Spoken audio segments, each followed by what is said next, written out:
A young woman was picking flowers in a meadow when the ground opened beneath her, and the god of the dead dragged her into the underworld.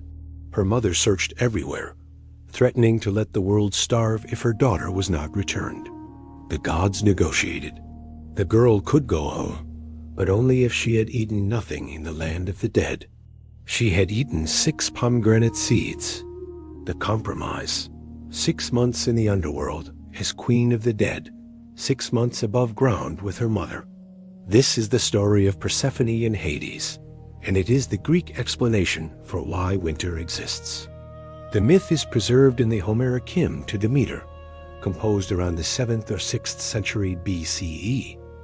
It is also in Ovid's Metamorphoses and referenced throughout Greek literature. The story explains the changing seasons, the Eleusinian mysteries, and the nature of the underworld. It is also one of the most uncomfortable stories in Greek mythology when you look closely at what actually happens. Modern retellings often frame this as a love story. Hades and Persephone as the Dark King and his queen, ruling together, a Gothic romance. That reading requires ignoring the fact that the story begins with an abduction. Persephone does not choose to go. She is taken by force. What happens after does not change how it began. If you're following the complete Greek mythology series, subscribe to Snaphold Myths and hit the bell. Like this video if you want more, and let's get into the abduction that changed the seasons. Persephone, also called Kori, which means maiden, was the daughter of Zeus and Demeter. Demeter was the goddess of agriculture and the harvest. Persephone was her only daughter, kept close, sheltered, protected. She spent her days picking flowers with nymphs. She was young, innocent, and unaware of what was coming. Hades was one of the 3 sons of Cronus, along with Zeus and Poseidon. When the brothers divided the cosmos, Zeus took the sky, Poseidon the sea, and Hades the underworld. He ruled the dead, a necessary role, but a lonely one. Hades rarely left his kingdom. The other gods avoided him. He had no wife. He wanted one. Hades saw Persephone in the meadow and decided he wanted her. He asked Zeus for permission to marry her. Zeus, who is both Hades' brother and Persephone's father, said yes. He did not ask Demeter. He did not ask Persephone. He made the decision himself. This is important. Zeus approved the abduction. One day, Persephone was picking flowers in a meadow. It was beautiful, full of roses, crocuses, violets, irises, and hyacinths. Then she saw a narcissus flower, unusually beautiful. She reached for it. The moment she touched it, the earth split open. Hades burst from the underworld in a chariot, pulled by black horses, grabbed Persephone, and dragged her down. The earth closed above them. Persephone screamed. Her cries echoed across the mountains and the sea, but no one came to help. The nymphs ran away in fear. Only Hecate heard the scream from her cave, and Helios, the sun god, saw from the sky. Neither intervened. Hades took Persephone to his palace and declared her his wife, queen of the dead. Demeter heard her daughter's scream, but could not find her. She searched the world for 9 days and 9 nights, carrying torches, not eating, not drinking, not sleeping. She asked everyone if they had seen her daughter. No one would tell her. On the 10th day, Hecate told her she had heard the scream, but had not seen who took Persephone. Together they went to Helios, who finally told Demeter what happened. Hades had taken her daughter to the underworld with Zeus's approval. Demeter's grief turned to rage. She was furious at Zeus for giving her daughter away. She was furious at Hades for taking her. She abandoned her duties as goddess of the harvest. The crops stopped growing. The earth became barren. Nothing would bloom, fruit, or ripen. Humans began to starve. Animals died. The whole world was dying because Demeter refused to let anything grow until her daughter was returned. Zeus realized he had a problem. If Demeter did not relent, humanity would be wiped out. He sent messengers offering gifts, honors, anything she wanted. She refused every offer. She would not set foot on Olympus, would not let a seed grow until she saw her daughter. Zeus had no choice. He had to get Persephone back. Zeus sent Hermes to the underworld to negotiate. The message was clear: return Persephone or watch humanity starve. Hades agreed to let her go. But there was a rule about the underworld. Anyone who ate anything in the land of the dead was bound to stay. And Hades had given Persephone a pomegranate. Whether Persephone ate the seeds willingly or was tricked is one of the central ambiguities of the myth. Some versions say Hades forced her. Some say she ate because she was hungry, not knowing the consequence. Some suggest she ate them knowingly, choosing to bind herself rather than return to her mother's control forever. The text does not resolve this. When Hermes arrived, Hades told him Persephone had eaten 6 pomegranate seeds. She could not leave permanently. A compromise was reached: 6 months in the underworld with Hades, 6 months above ground with Demeter. The months she spent in the underworld would be winter, when Demeter grieved and nothing grew. The months above would be spring and summer, when Demeter rejoiced and the earth flourished. Persephone returned to her mother. Demeter was overjoyed, but when she learned about the pomegranate seeds, her joy turned bitter. Her daughter would return to the underworld every year. She would be queen of the dead for half the year, gone from Demeter's side. Demeter restored the harvest, but from that point forward, the world experienced seasons. Before Persephone's abduction, it was always spring. After, the world cycled between growth and death. This is the Greek explanation for winter. Winter exists because a mother is grieving. The earth is barren because Demeter refuses to let anything grow when her daughter is in the underworld. Spring returns when Persephone comes home. Summer is the time of reunion. Fall is the dread of her departure. The entire agricultural cycle is mapped onto a mother's grief.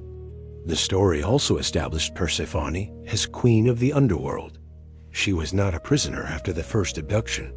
She ruled beside Hades. She had authority over the dead. She judged souls.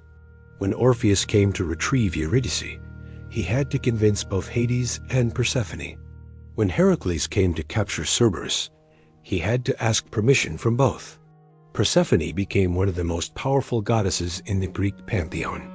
But the question of consent remains. Did Persephone choose this? The earliest versions say no. She was abducted. She screamed.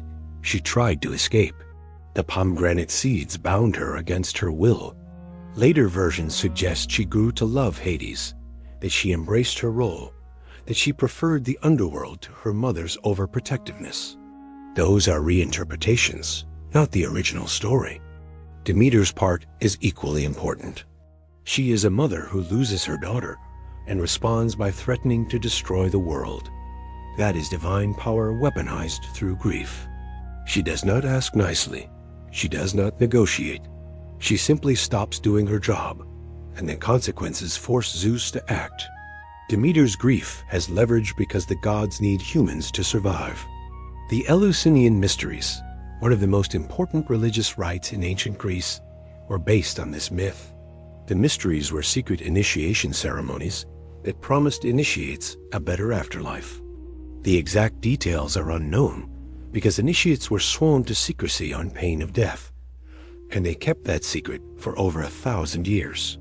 But the ritual was connected to Demeter, Persephone, death, rebirth, and the cycle of seasons. The pomegranate itself is significant. In Greek culture, pomegranates were associated with fertility, death, and marriage. The seeds are blood red. Eating them in the context of the myth is a binding act, a consummation. Whether Persephone ate them willingly or not, the act binds her to Hades permanently. The pomegranate transforms her from maiden to wife, from Kore to Persephone, from girl to queen of the dead. Some modern retellings emphasize Persephone's agency by focusing on her role as queen. She is not a victim. She is a powerful goddess who rules the underworld, makes decisions, and commands respect. This reading is not entirely ahistorical. Ancient sources do show Persephone as powerful, but emphasizing her power does not erase that she became queen through abduction. Both things can be true. Hades himself is often portrayed more sympathetically in modern retellings. He is the lonely god who falls in love, the dark figure who treats Persephone well once she is there, the king who shares his throne. Ancient sources support some of this. Hades is not depicted as cruel to Persephone after the abduction. He makes her queen, but none of that changes that he abducted her with Zeus's approval and kept her through trickery. The myth also raises the question of what Persephone wanted. Ancient sources rarely give her a voice beyond the initial scream. She does not speak in most versions. She does not tell us whether she grew to love Hades, whether she preferred the underworld, whether she resented her mother or husband or both. The silence is intentional. Women in Greek myths are often silent. Later writers tried to give Persephone more agency. Ovid's version suggests she was reluctant, but not entirely unwilling. Some sources suggest she ate the pomegranate seeds knowingly, understanding what they would mean, choosing the underworld over eternal life in her mother's shadow. These versions make the story more palatable by suggesting Persephone had control, but they are reinterpretations. The relationship between Demeter and Persephone is also central. Demeter's grief is not just about losing her daughter. It is about losing her completely, to marriage, to death, to a realm where Demeter cannot follow. Persephone's marriage to Hades is, in a sense, a death. She leaves her mother's world and enters another where she becomes someone else. Demeter cannot protect her there. The myth reflects Greek attitudes toward marriage and women's roles. When a woman married in ancient Greece, she left her father's household and entered her husband's. She became part of his family, under his authority, often never seeing her birth family again. Marriage was a kind of death. It transitioned from one life to another. Persephone's abduction is an extreme version of this. Modern feminist retellings often focus on Persephone's transformation. She goes from Kore, the maiden, to Persephone, the queen. She gains power, authority, independence from her mother. The abduction, while traumatic, becomes the catalyst for her becoming more than she was. She is no longer just Demeter's daughter. She is Hades' equal, a goddess in her own right, feared and respected. But there is something uncomfortable about framing an abduction as empowering. The structure makes Persephone's power contingent on being taken by force and bound through trickery. She could not have become queen by choice. She had to be taken. That is what the myth teaches. A woman gains power through trauma, through being claimed by a powerful man. The seasonal explanation also carries weight. Winter exists because a mother grieves. The earth dies because Demeter refuses to let it live when her daughter is gone. Spring returns when Persephone comes home. The cycle is driven by female emotion, by maternal love and loss. It is a powerful image, but also limiting. The story gives women enormous emotional power, but not the power to prevent the grief. The myth has been retold obsessively for thousands of years. Bernini's sculpture captures Persephone's terror and Hades' determination. Rossetti's painting shows her holding the pomegranate, queen already.